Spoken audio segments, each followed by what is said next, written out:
ভাইরা আমার, মালিক ইবনে দিনার জবরদস্ত একজন বুজুর্গ সফরে রওনা হয়ে গেলেন। নদী পার হবেন, পার হওয়ার জন্য, নদী পারার জন্য কিছু নাই। হঠাৎ করে তাকায় দেখেন একটা নৌকা নদীর কিনারায় এসে দাঁড়ায় গেল। তাযকিরাতুল আউলিয়া কিতাবের মধ্যে আল্লামা ফরিদউদ্দিন আত্তার রহমাতুল্লাহ আলাইহি লিখেন, মালিক নদীর কিনারায় নৌকা দেখিয়া নৌকার উপরে উঠলেন, আরো কিছু যাত্রী উঠল।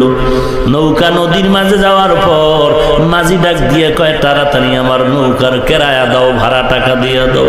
সবাই টাকা দেয়, মালিকের কাছে বিন্দু থেকে বিন্দু টাকা নাই, অর্থ নাই। এইবার বলে, ও মাঝি ভাই, তুমি 10 জনারে নাও, এর সাথে আমারে নিয়ে যাও, তোমার নৌকার ক্ষতি হবে না। আমার কাছে টাকা নাই, আমারে মাফের দৃষ্টি দিয়া তাকায়া দেখো। চোরে শোনে না ধর্মের বয়ান, নৌকার মাঝির মাথা গরম হয়ে গেল। এমন গালাগালি শুরু করলো, মালিক কোনো গালির জবাব দেয় না। মদিনার নবীর সুন্নাত। গালির জবাব না দেওয়া কার সুন্নাত? ওরে বান্দা, গালি না দেওয়াটা নবীজির সুন্নাত। ইহুদি নবীরে গালি দেয়, আবু বকর বসে আছেন, আমার নবী জবাব দেন না, মুস্কি মুস্কি হাসে। আর আবু বকর গরম হয়ে গেল, নবী জবাব দেন না কেন? আমাকে অর্ডার করেন, আমি জবাব দেই। আবু বকরকে নবী চুপ করায় দিলেন। কত আর চুপ থাকা যায়? মাথা গরম হয়ে গেল। ইহুদি আমার নবীরে গালি দিবার কত সহ্য করা যায়? এইবার আবু বকর দাঁড়াইয়া ইহুদির গালাগালির জবাব দেওয়া শুরু করলেন। আমার নবীর চেহারা মোবারকটা মলিন হয়ে গেল। আবু বকর বলেন, পয়গম্বর, এতক্ষণ চেহারা ছিল হাসি মুখ, এখন বিবর্ণ হলো কেন? আল্লাহর নবী বলেন, ও আবু বকর, আমি যখন চুপ করে বসে আছি, একতরফা ইহুদি আমাকে যখন গালি দিচ্ছিল, আমার আল্লাহ ফিরিস্তা পাঠায় ওর গালির জবাব দিতেছিলেন। তুমি যখন জবাব দেওয়ার জিম্মা হাতে নিছো, আল্লাহর রহমতের ফেরেশতা চলে গেছে, মনটা বেজার।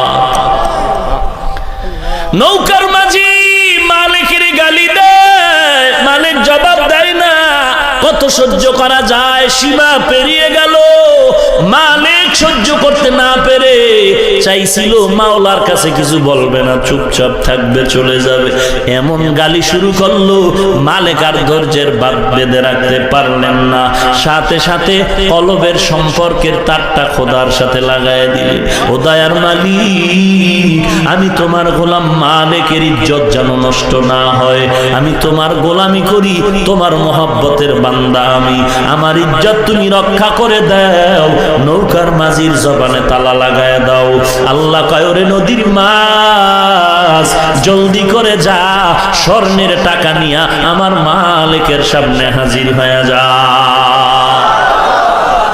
একটা মাছ একটা টাকা নিয়ে আসবে, হয়ে গেল। কিন্তু না, হাজার হাজার মাছ প্রতিযোগিতা লাগলো, কার আগে কে নৌকার কাছে যাবে। আর আল্লাহওয়ালা মালিকের হাতটার ছোঁয়া তার গায়ে লাগবে, বরকত পাবে। এমন দৌড় শুরু হয়ে গেল। নৌকার চারিপাশে মাছ টাকা নিয়ে ঘুরতেছে, দিনার নিয়ে ঘুরতেছে।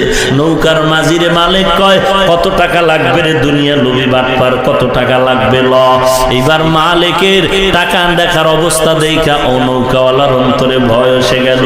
এবার বুঝতে পারছে, যদিও বেশভূষা নাই, ভাবসাব নাই, কিন্তু অন্তরের সম্পর্ক বড় গভীর। এবার আমি কারে কি বললাম? নৌকার মাঝি পা জড়ায় কান্না শুরু করলেন, হুজুর আমাকে মাফ করে দেন, আমি পেছন থেকে উল্টা পাল্টা মন্তব্য করে আপনারে বহু গালাগালি করেছি। আল্লাহ বুঝি বেজার হয়ে গেল, আর আমি কোনোদিন আপনার বিরুদ্ধে কিছু বলবো না, মাফ করে দেন। মালিক মাফ করে দিলেন। এটাও কিন্তু পয়গম্বরের আদর্শ। গালি না দেওয়াটাও নবীর আদর্শ, আবার মাপ চাইলে মাপ করে দেওয়াটাও নবীর আদর্শ। মালিক নৌকা পেরিয়ে ওপার চলে গেলেন। উঠে দেখেন জঙ্গল, মাঝখানে সরু পথ। মালিক ইবনে দিনার তাকায় দেখেন একটি সুদর্শন যুবক রাস্তার কিনারায় শুয়ে শুয়ে কান্না করে, আমারে খানা দাও, খানা দাও। মালিক বলেন, আমি তাকায় দেখলাম একটা কাক ঠোঁটে রাগায় রুটি নিয়ে যুবকের মুখে দিয়ে চলে গেল। কার কুদরত? কিছুক্ষণ পর তাকায় দেখি আবার কাক একটু পানি নিয়ে যুবকের মুখে দিয়ে দিল, কাক চলে গেল। আমি যুবকের কিনারায় গিয়া বললাম, এরে যুবক,